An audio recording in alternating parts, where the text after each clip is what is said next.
नाशिकच्या गोदावरी नदीची पूरस्थिती कायम. काल दिवसभरामध्ये 31 मिलीमीटर पावसाची नोंद.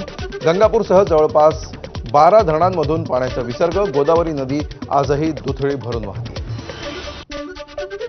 नाशिकमध्ये सुरू असलेल्या पावसामुळे भाजीपाल्यांचे दर वाढले.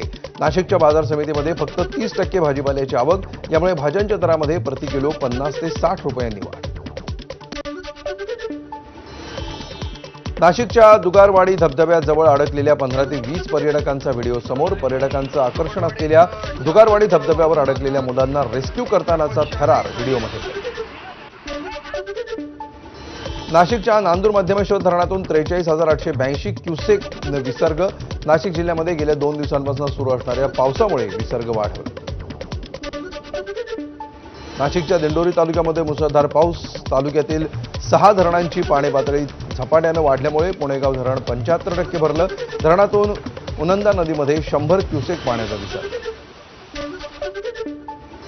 नाशिकच्या सटाण्यामधील हरणबारी धरण ओव्हरफ्लो. मोसम नदीपात्रामध्ये 2,500 क्युसेक वेगानं पाण्याचा विसर्ग सुरू. मोसम, काटवण आणि करंजाडी खोऱ्यातील शेतकऱ्यांना मात्र दिलासा. मालेगावातील सुरगाण्याच्या पश्चिम पट्ट्यामध्ये झालेल्या मुसळधार पावसामुळे अंबिका नदीच्या उपनद्यांना पूर. कणकापूर धरणातून मोठ्या प्रमाणावर पाण्याचा विसर्ग. यामुळे नदीकाठच्या गावांच्या पिण्याच्या पाण्याचा प्रश्न सुटला.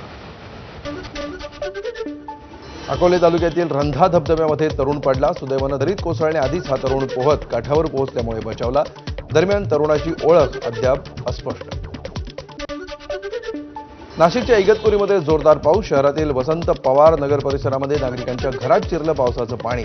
संतप्त नागरिकांचा भर पावसामध्ये प्रशासनाविरोधात ठिय्या. अहिल्यानगरच्या भंडारदरा आणि निळवंडे धरणाच्या पाणलोट क्षेत्रामध्ये मुसळधार पावसाची हजेरी. निळवंडे धरणातून 8,500 क्युसेकनं विसर्ग सुरू. प्रवरा नदीकाठच्या गावांना सतर्कतेचा इशारा. सातपुड्याच्या डोंगर रांगांमध्ये होत असलेल्या पावसामुळे वाल्हेरी धबधबा प्रवाहित. परंतु धबधब्याच्या ठिकाणी प्रशासनाच्या वतीनं कुठल्याही उपाययोजना नसल्यामुळे पर्यटकांकडून नाराजी व्यक्त.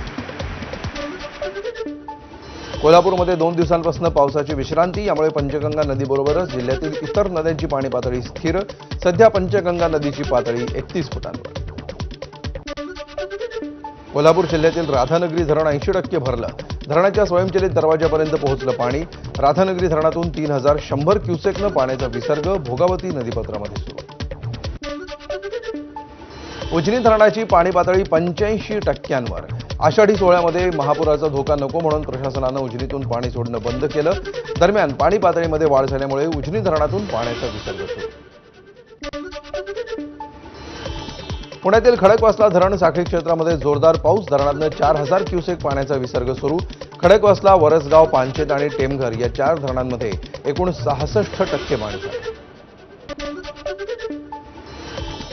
साताऱ्यामध्ये मुसळधार पाऊस. कोयना धरणाच्या पाणी पातळीमध्ये वाढ. धरणातून 2,100 क्युसेक पाण्याचा विसर्ग सुरू. कोयना आणि कृष्णा नदीकाठच्या गावांना सतर्कतेचा इशारा. साताऱ्यामधील वाढेमधील वेण्णा नदीवरील पुलावर पडलेल्या खड्ड्यांमुळे रस्त्यांची चाळण. वाहनधारकांची गाडी चालवताना कसरत. तात्पुरत्या स्वरूपामध्ये केलेल्या डागडुजीमुळे प्रवासी संतप्त. सिंधुदुर्ग जिल्ह्यामध्ये सध्या हलक्या पावसाच्या सरी. सिंधुदुर्गातील एकूण 34 मध्यम आणि लघु पाटबंधारे प्रकल्पांमध्ये 70% पाणी. रत्नागिरी जिल्ह्यातील सर्वच बाजारपेठांमध्ये भाज्यांच्या दरात वाढ. परजिल्ह्यातून होणारी भाज्यांची आवक कमी होत असल्यामुळे आणखी काही दिवस दर चढे राहू शकतात असा अंदाज. विदर्भातील 7 जिल्ह्यांमध्ये आज जोरदार पावसाचा इशारा. अमरावती, गडचिरोली, चंद्रपूर, गोंदिया, भंडारा, नागपूर आणि वर्धा जिल्ह्यासाठी हवामान विभागाकडून ऑरेंज अलर्ट जारी. अमरावती जिल्ह्यामध्ये पावसाची संततधार. पूर्णा प्रकल्पाचे 2 दरवाजे उघडले. नदीपात्रामध्ये 6.8 क्युसेकनं पाण्याचा विसर्ग सुरू. नागपूरमध्ये पावसाची संततधार सुरू. पूर्व विदर्भामध्ये सर्वत्र ढगाळ वातावरण. आज दमदार पावसाची अपेक्षा. नागपूरच्या रवी भवन परिसरामध्ये झाडाची फांदी तुटून पडली. सुदैवानं तिथे कोणीच नसल्यामुळे दुर्घटना टळली. भंडाऱ्याच्या गोसेखुर्द धरणातून पाण्याचा विसर्ग केला कमी. गोसेखुर्द धरणाचे 2च दरवाजे अर्धा मीटरनं सुरू. दरम्यान मुसळधार पाऊस आल्यास पुन्हा धरणाच्या विसर्गामध्ये वाढ होण्याची शक्यता. भंडाऱ्यामध्ये सकाळपासून पावसाची संततधार. तुमसर तालुक्यातील चुल्हाड ते सुकडी नकुल गावांना जोडणाऱ्या पुलावरून पावसाचं पाणी वाहू लागल्यामुळे वाहतुकीसाठी मार्ग बंद. गोंदियातील तेरोड्यामध्ये पावसाची जोरदार हजेरी.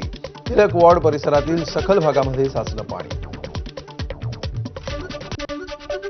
यवतमाळच्या घाटंजीमध्ये पावसाची संततधार सुरूच. पावसामुळे वेगवेगळ्या ठिकाणी 2 जणांचा मृत्यू. पालघरमध्ये 150 विद्यार्थ्यांचा जीव धोक्यात घालून प्रवास. शाळेत जाण्यासाठी पार करावा लागतो धोकादायक साकव.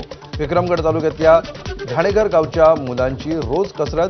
10 वर्षांपासून नाल्यावर पूल बांधण्याची मागणी. मुसळधार पावसामुळे पालघरमधील धामणी धरण 84% भरलं. धामणी धरणाचे 5ही दरवाजे उघडण्यात आले. धामणी आणि कवडास धरणामधून सूर्या नदीपात्रामध्ये पाण्याचा विसर्ग सुरू. मुंबईच्या धरणांमधला सरासरी साठा 68%. 7 धरणांमध्ये गेल्या वर्षी याच दिवशी होता फक्त 14%.